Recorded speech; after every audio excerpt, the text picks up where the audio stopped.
right. Sean O'Connor here for Macabre Daily's Paper Cuts, and I have none other than Scott Thomas with me. Scott, thank you so much for joining us this evening. Yeah, of course. Thank you for having me. Absolutely. Absolutely. You are one of my favorite authors because you scared the hell out of me with Kill Creek. I should let everybody know you are a Stoker nominated. You have been nominated for Stokers. You have written Kill Creek and Violet, and now you have this amazing collection of novellas, Midwestern Gothic. Love the cover. Love what's between the covers. I thought Kill Creek scared me.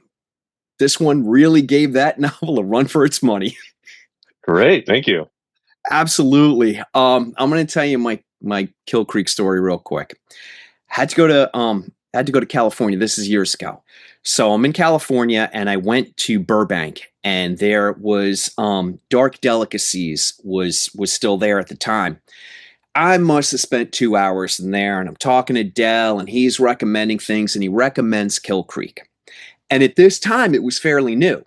So all right, and I'm there for work for a couple of days, and I'm just devouring the book. I'm on my flight back to New York, and I finish it, and I'm just like, "Are you son of a bitch, Scott Thomas?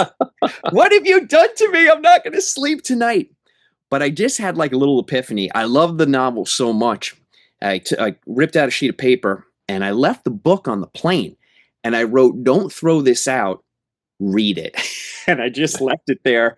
And it's kind of like, a totem that you just cast out into the wild. Yeah, that's amazing. I wonder who it ended up with. Well, I hope it scared the shit out of them as much as it scared the shit out of me. All right. So That's great. before we get into it, would you mind telling the viewers and the listeners a little bit about yourself? Yeah. So I live in Los Angeles. I've been out here 27 years now, and but I grew up in Kansas. I grew up in a really small town in Kansas, in southeast Kansas, right on the border of Oklahoma, and like a town of about 9,000 people, and grew up, going to the creek and going fishing and riding my bike all over town, and then went to the University of Kansas majored in film and English. And when I graduated from there, I just moved out to LA. And I was, always knew that I wanted to be a writer in some capacity. I started writing when I was little, when I was like in grade school. Okay. And then once I was in junior high, I really kind of started seriously writing short stories and trying my hand at writing scripts and things like that. And made little films with my friends and on VHS, and just always gravitated to horror, though. Yeah. I don't know what it was. I just always, since I was little, I've loved scary stories. And I always just, every birthday cake I had like a ghost on it, or a haunted house, or the Loch Ness Monster or something. Same. Were you a monster kid growing up? Was it just kind of, just from Jump Street, it's what you were into? Yeah, I don't know why. I just loved the feeling of being told, like sitting there being told a scary story. Yeah. And that sort of like your neck tingling, and you're just like that sense of could this maybe possibly be real? Is there a world where this ghost story happened? Give me an idea of what that's like being, for the middle of the country, because I'm a New York guy. And growing up, I was born and raised in Queens, and I live on Long Island. But back then, I'm a 70s, 80s kid. And back then it was, like Channel 11 had Creature Feature. And Channel 9 had, the $1 Million Movie, and Channel 11 had Chiller Theater, and Creature Feature was on Channel 9. But this is how I cut my teeth on horror, because you'd invariably get like, a Godzilla kaiju movie, and maybe like a Universal or a Hammer. So what was it like your childhood? Did they have the same thing there? Like, you turn on the TV with the dial? Oh yeah. Yeah. There was, out of Tulsa, Oklahoma, there was one. I can't remember exactly what it was called, but it had a sort of host like all those shows, and this sort of, weird, wacky guy who would show, monster movies and a lot of Godzilla. But yeah, I'm trying to think. I mean, like, kind of what my first memories of watching horror movies are. I do remember in grade school every year. Um, at the end of the year, they would they'd take us all out down to the gym and they'd give us a box of Cracker Jacks and they'd give us a Coke. And we would sit there and we would watch, like, they would project a Disney movie. But at that time, it was like, it was the 80s. So Disney was like a live action Disney movie. They were doing a lot of weirder, darker things like Yeah, the Dark black Disney. hole and things like that. And so about every like 3 years or so, they would get her back around to showing us something wicked this way comes. And I was like just blown away. And it's funny that they were showing this to probably like second graders, and Yeah. terrifying them. But I was like, this is amazing because it was, I grew up in a small town. It was this story of a small town and a sort of evil invading that town. And we had a fair and rodeo that came through every year, and we would have a carnival. And so just seeing that sort of carnival come into town and the supernatural evil taking over these townspeople, it really spoke to me in a way that other horror stories with castles and all kinds of stuff didn't really speak to me. I mean, it was in the same way that once I discovered Stephen King in probably in fifth grade, Yeah. I was like, oh, this can happen in my town. This could happen in my backyard. Yeah. This was just horror in your backyard. And that kind of small town horror really stuck with me. I think obviously that's what, once I started writing my own stuff, that's what I write about. You're stealing my thunder, sir, because the comparison I was going to make with your writing, specifically Midwestern Gothic, you fit comfortably right alongside Ray Bradbury. I mean, it's there. Just that. Thank you. I appreciate that. Well, no, I mean, look, you've earned it. You've certainly earned it. I just got all those vibes. It really is. I don't. I struggle to accurately describe it, but it is that small town safety that is just torn asunder.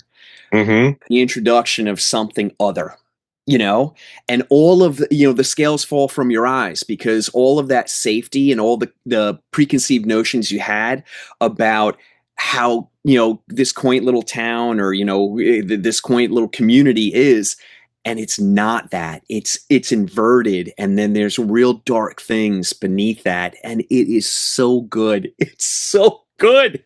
So you really Well, I crush think it. I think that for me is what was kind of creepiest about hearing some of these ghost stories growing up, and even in my hometown there were a lot of I guess rural legends, not really urban legends, but they ghost stories that supposedly happened in our town. There was a cement factory not far from our town that they said, like, when they were, you know some people fell in it when they were sort of pouring the cement, and their skeletons are still in there, and it's just like crazy stuff. There was about 30 minutes from where I grew up. There's a town called Cherryville, and I don't know if you've ever heard of the Bloody Benders, but the Bloody Benders lived there in the 1870s. They were a real family that moved there, a German family that probably they weren't even really related. They were sort of thieves and murderers, and they built a one-room cabin on this road that a lot of travelers took, and they divided the cabin with a sheet so that they kind of lived on one side, and travelers, if they wanted to stop and have some food or spend the night, they could. And Kate Bender, who was supposedly very young and pretty and would sort of entertain them while they sat there, and then John Jr. and Pa would come up behind the sheet with a sledgehammer and kill them. And then they would throw their bodies down in the basement. They would rob their bodies and then bury them in the orchard behind their house. And by the time they were found out and they took off, and a posse went after them, and no one knows whatever happened to them. But they found about 11 bodies in that orchard behind their house. And this was just stuff we heard about growing up, that it was happening in our neck of the woods. And so I think, it did really stick with me that not most, most horror stories I was seeing were sort of East Coast kind of New England mansions that were haunted, or British castles or British mansions, or, and the idea of a small town like my own, something supernatural happening in a place like that. It's supposed to be kind of that, you know, Andy Griffith, Mayberry kind of Main Street, nothing bad happens here. And we Yeah. know obviously that's not the case. Yeah. A lot of secrets in small towns, a lot of people doing bad things, but to think that, why, of all the places in the world, why would some sort of supernatural entity choose my little town to come into, was kind of fascinating. Man, you take that and you run with it. But I feel the same exact way. Now, I grew up, I was 25 miles away from Manhattan, so it was a different setting. But my block was the same thing. I never thought that something could infringe on that. And then Hmm. when I was introduced to, like say, Salem's Lot, when it was Yeah. on CBS, Oh, and yeah. there's Danny Glick at the window, and I'm like, wait a minute, that house is like my house, and Yeah. this It's just looks some like, house. It's just like yeah, a house you'd find on some suburban street, and, in some, and, there's, there shouldn't be anything cursed about this place, which I think is kind of what, when you think about Gothic and you think about sort of the kind of the, you know, the curse of some horrible thing that happened in this place. You think of these ruins, or you think of an old, dilapidated mansion, and to kind of try to translate that to the Midwest was something that was really exciting for me, and that I kind of discovered in Kill Creek when I started writing Kill Creek, and then when I wrote Violet, and I went, oh, this is kind of what I'm into. This is sort of my thing. This is my landscape. this perfect segue to what I want to ask you about next, which is, what is it about haunted houses, entities, ghosts that attracts you? Were you always into that, or did it evolve over time? No, I was always into it. I don't know. I think when I would go to the public library, I would always go straight to the section in the kids section, even the few shelves that had books on ghosts and UFOs and Bigfoot and Loch Ness monster. And so I just was always drawn to these kind of weird, creepy things, and creepy stories. And I always really liked ghost stories. I think I love all horror. It's always been my favorite genre. I love slasher movies. I grew up in the '80s. I grew up on all these survival horror and slasher movies, and but a really creepy kind of slow burn ghost story is probably my favorite. Something that really gets under your skin, because that's what I feel like is sort of the thing that sticks with you when you are in bed at night and you wake up. And this is bizarre, but I couldn't sleep about a week ago, and I just got on my phone, and I just on Instagram started looking at like some Instagram account that was all like videos of supposedly real like ghosts captured on video. And I'm laying in bed at like 3 a.m, and I'm watching these things, and they're scary. They're kind of creeping me out. I'm like, why am I doing this? It's like Are you biting on a doing it? bad tooth, you just Yeah. like, I can't stop. I love that But that I was don't your know. go-to. You're like, what am I going to look up? Let's look Oh, I up some know. ghosts. Yeah. That's just, I was like, well, this is fun, and then, and I was like kind of creeping myself out. And I don't know why, some people actively avoid that. They're Oh, like, yeah. I don't want to be scared. These movies stress me out. These stories stress me out. And I was always the one who was like, the second someone was like, hey, I have a ghost story, I'm like, okay, you got to tell me. You got to tell me that ghost story. Yeah. I hope it scares me. Well, Scott, you bring up a great point, because just like we were talking about when you're a kid, and you're exposed to either a story or a movie, and it scares the pants off you, there's two types of people. There's the person that then is attracted to that, and they chase that, usually for the remainder of their life, trying to recapture, that Yeah. initial thrill. Or there's the person that's just like, this is not for me. Thank you very much. I'll go on with my life, and I never have to see that again. And I'm with you. I mean, you woke up at 3 o'clock in the morning and you say you're looking at ghost videos, and I'm like, that tracks. I would do the Yeah. same. Yeah. And I don't know. I mean, it is. I think you're right in that it's like when you're a kid, because I used to get scared. Like I would want to watch these things, but then they would scare me. Like I would have trouble sleeping. There was just a play of Dracula in our town, and I was so excited to see it. And my parents were going to take me, and we go in, and I'm like, nope, I can't do it. And I like Right now. went out and just sat in the car, and the rest of my family went and saw, it. And it was just this play, Dracula play. But I think those feelings of like when I first saw Nightmare on Elm Street for the first time, and I was probably like 9 years old, and my oldest brother rented it, and I probably shouldn't have seen it that young, and it scared the crap out of me. I loved it though. And then I think we are sort of always chasing that, like, because things just don't really scare me anymore. Horror movies and books, and I every can't. once in a while something kind of gets under your skin, but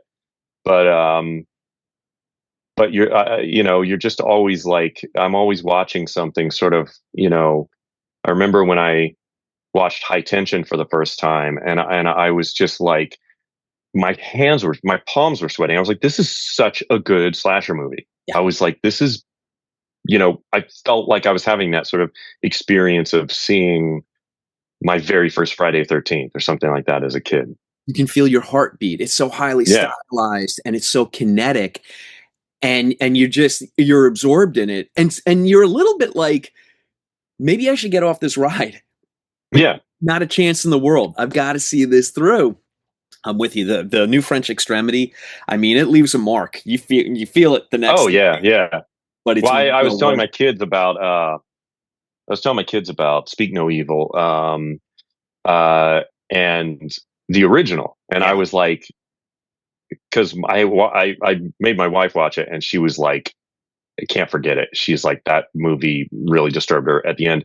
And so they ended up watching the remake, and which is good, but it definitely like has a bit more of a kind of a American Hollywood kind of sheen to it.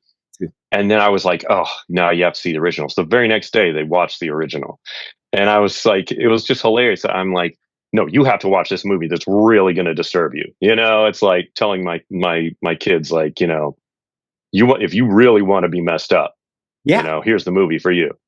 I was So, just saying that too. I was talking to friends about The Vanishing, and they had only oh yeah. seen the Hmm. Jeff Bridges, I think it's Kiefer Sutherland. I'm like, Yeah. no, you. No, the original is so much better. And I told him, I said, no, I really need to ruin your day, and you need to watch this film Oh because yeah. it's not good times, but these are the movies that they really do leave a mark, but they're indelible because you don't forget them. You know, Yeah. they just sometimes that's a bad thing, but they stay with you. But I think it does it enriches the horror experience. I hate to equate it to like, chasing a high, but it kind of is. You're looking for that. For me, and the viewers, Scott, forgive me, because the viewers who watch my interviews, they're like, this guy with his Jaws again. But I saw Jaws when I was 6. Hmm. And to this day, I'm trying to chase that just immersive scare. I don't know why. I mean, Yeah. it's like touching a live wire. I don't know why I do it, but I'm compelled to do it. Yeah. Well, I think it's anything. It is a thrill. I mean, it is and I think that in some ways, if you're a horror fan, you're a thrill seeker, and you're going like, I don't want to necessarily, you know, like climb a side of a sheer cliff for fun. Like I don't really want to do that. But I do want to sit down and try to find the scariest horror movie that I can and see if it keeps me up all night. Like if it Yes. freaks so bad that I can't sleep. And here's And you are always chasing a bigger and bigger thrill. the funniest thing in the world is, and I'm sure this happens to you, is that because we're in the world of horror, people ask us like, kind of like, what's wrong with you? And I always tell them, I say, look, I meet all sorts of people in the horror community, authors and directors and actors that are really part of it. And I mean, whether it's successfully or not, but they are just making their life part of this community. And they're the nicest people you've ever met. Mm-hmm.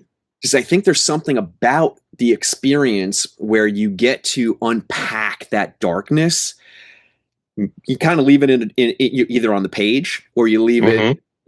on, well, I was going to say celluloid, but you leave it on a digital print and you walk out and you're lighter because of it, because you got rid of Yeah. some of that darkness. But do you hear that as well? Like, what's wrong with you, Scott Thomas? Oh yeah, no, I definitely, and even, like people, family members who read stuff I write, they're like, yeah, oh, Where did this come like, from? did you have to do that? But obviously we all think about this a lot. We talk about this a lot, like why horror? Why do we love horror? And that was one thing that I wanted to explore in Kill Creek was, these four horror authors. Why, they're all sort of from different walks of life or from different generations. They have a different approach to horror, and but why write that out of all the things you could write? And and now I'm actually I'm writing a sequel to Kill Creek that I'm sort of in the middle of, and that has been kind of fun returning to a little bit of that slightly meta world of like why do we tell these stories? Why do we feel compelled to tell these stories? And I think that you know uh, it is that idea of the cathartic experience of being able to sort of from beginning to end experience something scary that is in some way defeated, Yeah, even if every single Nightmare on Elm Street ends with girls jumping rope, and Freddy's coming back. yeah, But you do get that experience of they beat it, they fought it. The thing wasn't, it has a face, it has a form, it has a weakness that real that our real fears don't. yeah. Every day we wake up and we look at the news and we go, Jesus, it's just never ending. No, talk Uh about evil not being defeated. Ay, yeah, yeah. yeah. You So know, there is that, but I also think, and in sort of one of the things that I'm kind of exploring in Kill Creek too is the idea of uh that it sort of bonds us in it reminds us that if we do have you know if we feel like left if we feel a little bit ostracized growing up, or we feel like we don't quite fit in, we feel a little bit different. I think horror and the horror community, and knowing sort of like there's almost like you watch this scary dark story and you go, oh, I'm not the only one. yeah, I'm like, yeah, I'm not the only one who kind of feels this way, who has a little bit of a dark side, and sort of like looks at life as kind of a scary place. yeah. you know It's a and funny and I community and around the campfire, so to speak. yeah. And so it's not just about sort of facing it, but it's also about sort of living in it with others and knowing that you're not alone while you're kind of living in it. When you are around that campfire, it's not just about the sun coming up and everything's okay. It's about while we're around that campfire, we're there together, Yeah. and we're there to sort of protect ourselves, and we all are sort of afraid of what's out there in the dark. you That's know incredibly well said. I am now that I know that you're writing a sequel to Kill Creek, I have to ask you. So was Midwestern Gothic did because okay, we've got Kill Creek, and there's a good span of time. We've got Violet in there as well. Then we get to Midwestern Gothic, but did that leave you hungry then to okay, you know what? I'm kind of exploring my four authors from Kill Creek, and there's more meat on the bone. Did it happen that way? It did a little bit. I mean, it was funny because when I wrote Midwestern Gothic, the original plan was I'd written The Boy in the Woods, and it had sort of no connection to the original draft had no connection to any of the authors from Kill Creek, and Okay. so I'd written that, and my plan was I've been working in kids and family television for years, and so I have a lot of horror stories that I'm sitting on that I want to write, and I have a note on my phone that I just keep adding ideas to. And I was like, okay, I'm going to take Boy in the Woods and I'm going to write a whole bunch of short stories and put out a collection of short stories. But then I started writing the next one, and I just got into it and it turned into a novella. And then I wrote the next one and I turned into a novella. And I was like, okay, now this is no longer a book of short stories. So, and when I wrote, I guess the next one I wrote after Boy in the Woods was The Door in the Field. And that one, I just sort of, as I was kind of, it has a bit of a framing device, sort of these bookend chapters that from a different character's point of view, and then it goes back and tells the story of this girl's dad and what he went through. And when I started writing it, I just suddenly was like writing about Sebastian Cole from Kill Creek. Oh, Greek, yeah. And then then when I wrote uh One Half of a Child's Face, which is another novella in the collection, I had, you know, this character who was editing a book of essays, and I was like, well, Sam McGarver from Kill Creek wrote one of those. And so then I realized, oh, I have these novellas that are sort of living in the same world. Yeah. So I went back to Boy in the Woods, and I sort of did a rewrite of that, and I worked Daniel Slaughter in, and then I needed a fourth one that would focus a little more on a book by T.C. Moore, and that's when I wrote Wear Your Secret Like a Stone. So it wasn't really the intention originally. It just, I obviously, in growing up on Stephen King books and loving that sort of, you know, shared universe, it is sort of fun I to love it. explore my own Midwestern version of that. I just love it when someone creates. I love world building. When an author starts to world build and they're interconnected, I just get the biggest kick out of it, and I think it really does enrich the reading experience. And this is assumption on my part. You'll let me know. Is it fun to write when you have that connective tissue? Is it fun to you know, kind of tether it to you're taking that red yarn and you're pinning it into a Yeah. corkboard? Yeah, it is. It is fun, but you know, I just, that's the way that I enjoy writing, and the way that my stories, you know, kind of play out is I love exploring, and I love when I write. It's like I'm the first one going on this adventure, you know, and so when I go to the Finch house in Kill Creek, I want to know what every room of that house looks like. I want to know what, you know, the sort of the paneling in the main room looks like. I want to know what the hearth over the fireplace looks like. I love that, and you know, it's sort. I think it does come from a little bit when I was a kid. I would go down to the creek and I would just go exploring with my friends, and we would walk the creek for like miles. And it was around every corner. You'd be like, "This is amazing. Has anyone ever discovered this before? Like, am I a first person to be here? Like, this is. Does anybody know about this creek? This You thing's think of amazing." Lewis and Clark, Yeah, exactly. it's like this is clearly no one has been here before, and so I feel like that when I'm writing, and that's what I love it. I that's sort of, and I like reading stories like that. I think that's why I do like Stephen King and Peter Straub, and you know, people who take a little bit of time to explore.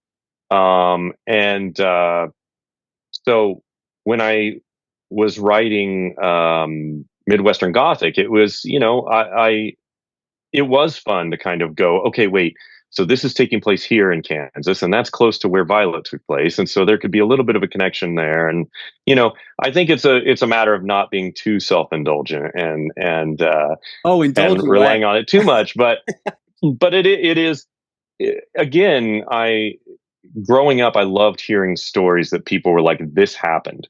Yeah. You know, like my cousin has a friend and this happened to him, and there was a house outside our town on the other side of the river that was supposedly haunted. It was an old schoolhouse that was abandoned. It was a one-room schoolhouse that was abandoned, and everybody said it was, you know, there's a crazy story about it, and everybody said it was haunted.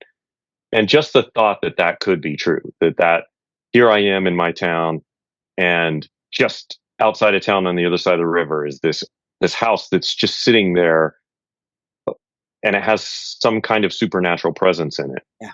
I don't know why. No one knows why, you know, but so I like stories where you're sort of going, you know, could that have really happened? Could that have? So when I'm writing about Kansas and I'm writing about these stories that take place in these small towns in Kansas, I think it's like I'm creating my own ghost stories, Yeah. and that's what I enjoy the most about it. Scott, by the way, my wife poked her head in and said, "We're good to go. She's getting my daughter." So Ah, there you we go. got all the time in the world, my friend. Perfect. Oh, so thank you. Oh, my wife is always the hero. Yep. You bring up something so interesting. And now that we're not under the clock, I want to dig into this. Those stories, like your haunted house in your town, I had one as well. I've got one here in my town that I live now. And I'm sure it's just, the family fell on hard times and the house went to ruin and they moved on, hopefully to greener pastures. But that house remains for decades. Actually, I mean, at this point, it could be well over a century that since the house was built, because I live on further out on Long Island, where there's actually a lot of Revolutionary War history. You have all these old houses, every single one of them. It's like going to Ireland. I'm related to half the country. When I go over there, every single cousin tells me, and here's the haunted stone, and there's the tree. Oh yeah. They all have their. I was just in Ireland. We were in Ireland this summer, and the kids had never been, and we took them over, and we were touring a castle, and one of the rooms they said there was a little piece, laminated piece of paper there that said this room supposedly haunted, and it said who was haunted by. And it was like, the ghost doesn't like it when you shut the door. So of course, what do? The very first thing I go over to do is shut the door. And my whole family was like, why, what are you doing? It's like, it says he'll push you down the stairs if you shut the door. And I'm like, I don't know. I mean, so You're like, I hope. They left. Yeah. And then my oldest daughter and I stayed, and we shut the door. Didn't get pushed down the stairs, but it was just like, I don't know. But what if it did? What if a ghost shoved me down the stairs? What an amazing story. You've got to find out. Oh. Yeah. But as an author, I feel like you can use these stories as almost like beacons, like buoys or lighthouses. Not that you're aping them, but like they're giving you, they're like fleshing out your ability to tap into that in from where you live, which I think is fascinating and exciting as well. I don't know, maybe if you live on like the 37th floor of a high rise, off of Fifth Avenue, maybe there's a haunted apartment on the third floor. I don't know, but it seems like it's a little tougher to find. It is tougher. And there are, like, every once in a while there is there are stories where people attempt to do that. They go, you know what, let's set this in the city. Obviously, like Rosemary's Baby, The Sentinel, Rose Red, like, these stories that, where it's like, I'm gonna purposely set this, somewhere that's more of an urban area. But I think there is something. It's harder. It's much more. It's a more difficult thing to do because there are people around. There's a lot of activity. There's sort of like, how do you really sort of get trapped there and make it scary? If it's not a monster, if it's not like, demons or something like that, where everybody's in an apartment building, but or demons too, I guess. But for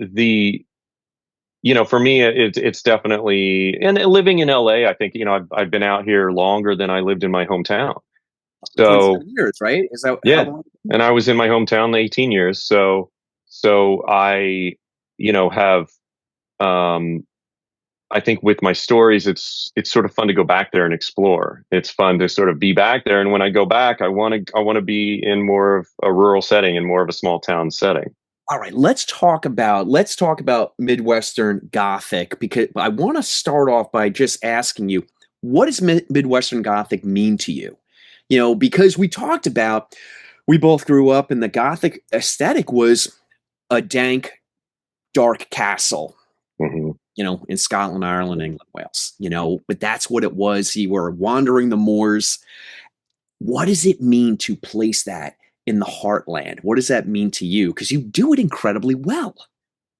I mean, I think, obviously in Kill Creek, I have Sam, one of the main characters, the very first of the book. He's sort of explaining his philosophy of what the Gothic is, and he basically kind of tells you everything that's going to happen in Kill Creek. He sets up exactly what this entity is going to do. But it did, get me thinking about what is the Gothic for the Midwest. And when you think about European Gothic, you think about crumbling castles and ruins, but there's always something horrible that happened, in the 1600s, 1700s, What was a trauma? whatever. Yeah. It was the original trauma that happened there. This horrible atrocity that for centuries no one has dealt with, and now the new owners come in and they have to deal with the repercussions of that. And so, and there's some kind of secret here that they have to kind of uncover to, who's locked up in the upstairs bedroom or whatever. But with with New England Gothic, it's more when you talk about that sort of Revolutionary War, or even when you think about like the turn of the 20th century, kind of industrial revolution,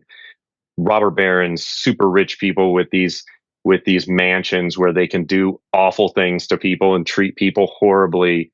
And now 150 years later, someone new is moving in who doesn't necessarily have a connection to that. They weren't responsible for it, but that But they pay the stain is price. still Yeah. there. It's that sort of original curse is still there. Southern Gothic, obviously, is, you think of old plantation houses and awful, horrible, unspeakable things that happened. And again, eventually, who is going to pay the price for those things that happened there? When I thought about Midwestern Gothic, I was sort of, what is that structure? It to me, it became the land. It was you know when you think of the land rush and you think of everybody coming out and taking over this land to farm without, either actively participating in running people off and murdering Native Americans who live there, or uh, or pretending like, well, I didn't have anything to do with that, Yeah. but it was the land. People murdered for the land. They committed horrible atrocities for the land to be, and all because they were, going to, because we're whatever. What's your bullshit Manifest excuse? We're going to destiny of spread right. Yeah. some sort of civilized society. We're gonna farm, and we're gonna, we're gonna treat the land with as much respect as those who were here before us. But now, in the 21st century, what are we doing? We're just building Home Depots there, I guess. We're building Applebee's. It's like, it's so this land was so important that you would commit these horrible atrocities. Now, generations later, what are you doing with it? And so I think that's kind of what I wanted to explore very specifically in like One Half of a Child's Face, but also tangentially a little bit in the other three novellas was, okay, you're on this land now,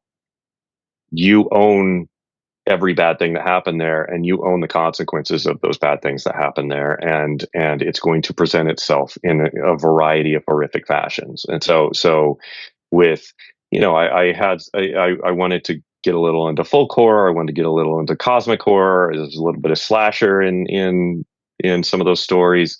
There's a little bit of sort of a true crime kind of serial killer aspect, but they all are kind of linked by this land. I think Door in the Field and probably One Half of a Child's Face are the most on the nose with it. That the Door in the Field is literally, without spoiling too much, it is literally, if you want to build here, you have to do this thing because you basically gave the land a taste of blood, and now you must give it more blood. Yeah. Now you have to pay the price. So that's kind of when I started to think about Midwestern Gothic. That's where I landed. Oh boy, I mean, you bring up a great point, and it's really until you verbalize it where it makes so much sense that the Midwest really is our America's haunted house, because there's so much trauma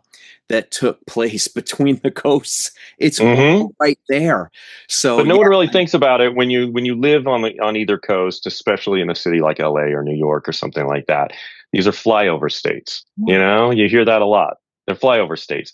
We don't stop there, or we stop there for a connection, but we never really spend time there. And to think about these sort of creepy, dark things happening unchecked in this part of America because we don't want to think about it. We would rather fly over it and go to the place we started or the place we ended up Yeah. and not really worry about the middle and everything we had to do to get there. Yeah. And that's felt a little bit untapped, in a sense that, to sort of explore what if you had to stop there? What if you couldn't just fly over it? And you Yeah. can't just fly over the past and fly over the things that happen. And what if you were forced to actually experience it? Yeah. You had to be involved in it. Okay, so we have the door in the field, wear your secret like a stone, which okay, I love all the novellas. Don't get me wrong. The Boy in the Woods and wear your secret like a stone. I have this internal fight back and forth, which is my favorite because wear your secret like a stone. I I love the unveiling of dark secrets. It's like catnip for me. But you essentially create a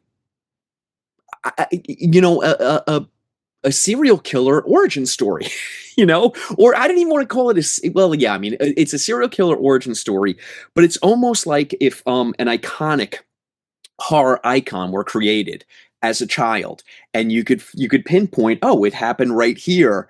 Yes. The Boy in the Woods is that story, and I love it for that. And that did become obviously sort of an ode to the 80s slasher movies that I grew up on. But I always had this concept of this idea of what if, because all those movies are about a killer killing the counselors, and the counselors are the heroes, and the camp counselors are the ones trying to sort of stop it. What if you flipped it and the counselors are the bad ones and you have to kill the counselors to survive the night?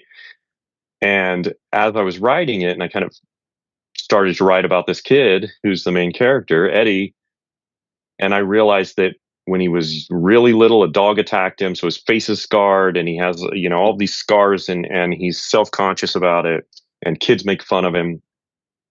And it was kind of like, what if Jason was just a kid who kids made fun of because he was different, and then he had to do this awful thing, and then the story went around that he killed them all, Kill and them all, he's a yeah. monster. It was definitely a little bit of a a flip on that it is a slasher origin story, but he's the hero, you know? But I need to give you credit. The way you do it, you're reading the story, and it's not like it's straight out of the gate, like, oh, light bulb moment. This is Jason.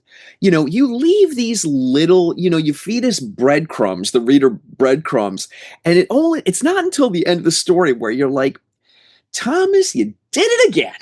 You son of a bitch. You got me again. And I love that. I love it when I can't see it coming a mile away. And your stories always take me for a ride. Look, I try not to bring up this comparison when I talk to other horror authors, but I have to ask you. I brought up the Bradbury comparison because I think that your style and your detail and your pace reminded me of Bradbury. It's just you're fun to read, and I hope you take that as the ultimate compliment. I do, yeah, thank you. Just like Bradbury is. But do people make King comparisons to your work as well?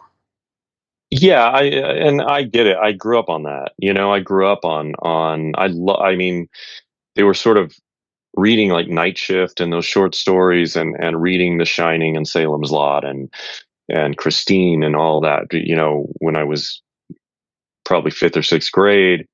Uh Again, it was like I'd never really seen, in the same way that Something Wicked This Way Comes spoke to me. I'd never really seen someone treat both the characters were so grounded and so human and so flawed, and then at the same time this thing they're facing is so fantastic.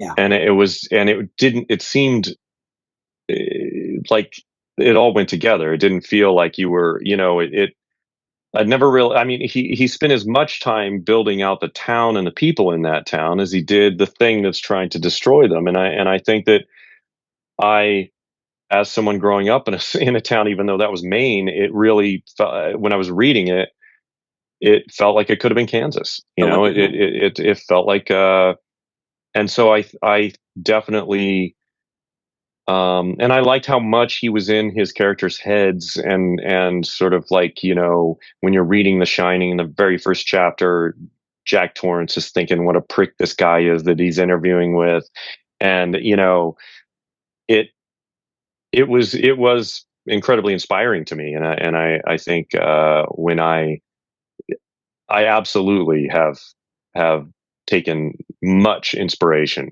from Stephen King, and also Peter Straub, when I really kind of started getting into his books. um it the thing that, like, when you read, especially, I noticed it when I read like Black House, that he and King wrote together. You can tell the parts he wrote. Yeah. You can tell the parts, and because he likes, one thing he is that's really interesting is he likes to let you know there's a narrator, that there's an omniscient narrator that is in control, that basically he's going, okay, let's leave this person, and now let's go over here and see what they're up to. And I found that very exciting, because I'd never really read a writer like that, where the writer was, he was letting you know that he was telling you a story. Yes. That I'm so glad you brought up Straub, because Ghost Story, you write along the same lines, where you very much have a sense of where you are. You very much have a sense of the people are from that area. Whether it is their mannerisms, their dialect, the way they interact with people, they're very much of that place. But like the reason I make the King comparison, and no author's ever gotten upset when I make that comparison. No, I don't know. Yeah, I don't It's think you like, would. you son of a bitch! Don't you ever say Yeah. that. But you build. We've already gone over that you meticulously build these worlds, and they're highly detailed and stylized, and your characters are as well. But the reason I make the King comparison is because I feel like you and King are similar in the way you write your violence, because it's immediate, and it's hyper stylized and very real, and then it's over. But it's like a jab jab knockout punch, and it isn't, it doesn't go on for pages and pages and pages, which some authors do, and that's what they do. Yours is just immediate, and it is like a smack in the face. And that's where I make the King comparison, because the two, you and King, jar me. I'm stumbling over my words. You jar me with your violence. And I'm like, whoo, you had my curiosity, but now you have my attention, Scott Thomas. And it really, I hate to say it makes it, a more pleasurable experience after I'm talking about violence, but it does. Because that's why we read horror, because you fully give yourself over to whatever, buy a ticket, take the ride. Hmm. You're going to show me where you want to take me. And I can't complain if I'm on the log flume and I get wet. I shouldn't have gone on it to begin with. Yeah. Well, the people often, and I do too, make comparisons between horror and roller coasters, and the sort of, because there are people who love roller coasters and people who hate them. They hate that feeling of not being in control, of being at the mercy of this thing that's taking you on this crazy ride.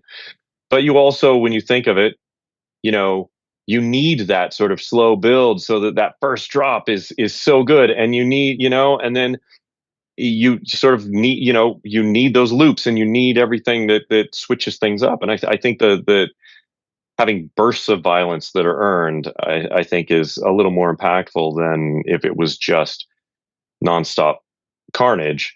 Give the Kind of. reader a chance to breathe afterwards and reflect and let it Yeah. land, instead of just continuously pop, pop, pop, pop, pop. Sometimes Yeah. that works, and there's a Of time and a course. place for that, depending on the story. But I really love the pacing, not only of the novellas, but your, Kill Creek as well. I haven't read Violet, and I'm, you've called me out, or I just called myself out in front of one of my favorite authors. No, that's okay. It's a very different book. I mean, it's more of a kind of a supernatural mystery. I mean, it's definitely a horror novel, but it's very much about a mother and her daughter, and sort of trauma that has festered for too long, and what that does, sort of, if when trauma becomes almost cancerous, Mm. and sort of the damage that can do. And I it's a little bit different. In fact, I once I wrote Violet, and it is a slow burn. I will warn Up anyone, with if that. you like a slow burn, people like it or they don't. But it is, I love a slow burn. And so I think it's when you talk about, like, Peter Straub, it's like the difference between Julia and Ghost Story. It's one is a very one is sort of like, you realize the rocking chair is creaking in the corner by itself, and the other one is, an old crazy witch lady is in your bedroom. It's just like, they're kind of two slightly different stories. But the with once I wrote Violet, I really, with Midwestern Gothic, I was like, I really just want to write some sort of, like, kind of down and dirty, like, stories. And the funny thing is, when I wrote Door in the Field, I was like, okay, I just want to write like something that's almost like just, pedal to the metal, but I couldn't. Like, I have to sort of live in that atmosphere a little bit. Yeah, you. And even though the way I wanted to write it was like, all right, this is going to be nasty from beginning to end. This is just gonna. But I just, personally, I'm not. I don't write that way. Because what happens is, I start going, man, I wonder what this construction site's like, and who are these other guys that are on this construction site, and what is their relationships, and then who's That this makes the story boss, better. and what is this crazy, like, weird sort of, hillbilly redneck speakeasy that is out in the country. And then all of a sudden, I'm 45 pages into it, and I'm sort of like, oh yeah, I forgot I was going to make it really lean and nasty, and I'm just having fun kind of exploring this place. I mean, look, that's a testament to, we've got 4 novellas here. I mean, Yeah, this is a doorstop, and it is. It I'm is. happy. Yeah. Yeah, I'm glad it is. All right, Scott. I always love to wrap up. If you don't mind, I just love to ask just a couple more questions, and then we'll wrap it up. I always like to ask the authors that are kind enough to come on to suggest a book and to suggest a movie. Hmm. Doesn't have to be Well, just something that you feel people could appreciate and they would benefit from. yeah. I will recommend 2 books. One is horror, um, and it's called. I actually am probably going to get the title of it wrong, because it's called "Your House is on Fire, Your Children All Gone." Okay. I'm going to look it up to make sure I said that right, because um, I read it years ago, and please bear with me, Oh, take your time. while I uh, yeah. Who's the author? I've So never heard of this. it is and I'm not going to say this name right. Stefan Keithby. Okay. There's the cover. If oh shit. Yeah. All right, you're never going to see that. I'll look it up. Don't worry. Don't worry. I'll look it up. Oh Can no, you I got it. I got there? it. Kind of Okay. see it? Yep. Creepy kid on the cover. Yep. And it's called "Your House is on Fire, Your Children All Gone," and it says it's a novel, but it's really a connection of a collection of interconnected stories. And just like it lives very much in the Gothic. It's um these each story is kind of these awful things that are happening in this town, and it's not really until you get to the very, very end that you realize the sort of past atrocity that's happened, that is making this town cursed. It's sort of spoiled the land here. I am Uh, absolutely going to get that. it's a really interesting book. Another one that isn't horror that I'm reading right now. I'm only about halfway through it. It's by an author named John Connolly, and it's called The Dirty South. Sure. And it's a sort of a serial killer detective story, but it's set in Arkansas, in a small town in Arkansas. And he's Irish, which lives in Dublin, has lived in Dublin his whole life, and he's writing about Arkansas. And I'm reading it, and I'm like, this is crazy. Like it's, and again, I'm reading it, and I'm kind of going, this guy, he loves to explore in the way, when I like today, I was working on the sequel to Kill Creek, and I started a chapter, and I was like, I don't know what this chapter is about, and so I just started writing, and I just sort of went, and I found it, and I feel like when you're reading The Dirty South, you kind of get the sense that he's doing the same thing. Like he started it going, I kind of know what this town is, I kind of know what this police station is, but I'm discovering things as I go, and that's that's the fun of it. That's you can almost feel is sort of the fun he's having as he's writing it. It's infectious. It's absolutely infectious. But I'll say the same thing about you and your work. The scares are infectious. The fun that you have terrifying your reader, you get that feeling coming off the page. You absolutely. That's good. Thank you. I appreciate it. Now, how about that's 2 books. Do you have a movie for us? Let's see. I would probably say I would recommend The Orphanage. It's worth a rewatch if you've seen it. It's like, I watched it when it first came out, and then I watched it with my kids maybe last year or the year before, and it is such a solid ghost story, and it is just such a well told. It's a mystery. It's a ghost story. It's a heartbreaking drama. It's sort of everything, but it has these moments that remind you of like the first time you saw Poltergeist or something like that. I mean, it's just these like when they sort of bring in the experts to explore the haunting, and it's such a well-made ghost story. It's a beautifully heartbreaking film. It really is. That's a fantastic recommendation. All right, well played, Scott. Thank goodness my wife saved the day. I really enjoyed talking to you, man. Yeah, this was fantastic. Yeah, it was good stuff. Great talking to you. We promise me, look, you can come back on anytime you want. You just, send me an email, DM me. You want to talk about Julia and Ghost Story? You want to talk about anything? Carte blanche. You come right back on. But you must promise me that you will come back on specifically when the sequel to Kill Creek comes out. Oh yeah, absolutely. I'm shooting for next fall. So I'm, that's the hope, is that it comes out next fall. And, you know where the last one left off, so this one picks up right where there's not going to spoil anything for anyone who hasn't read it, but the cliffhanger you left with at the end of the first one, it definitely springboards straight into this one. So it's I'm excited to see where it goes myself. This one I'm not leaving for anyone on a plane. This one I'm keeping. All right. There you go. Perfect. Scott, that's next fall's. That's too far away. I'm going to bug you.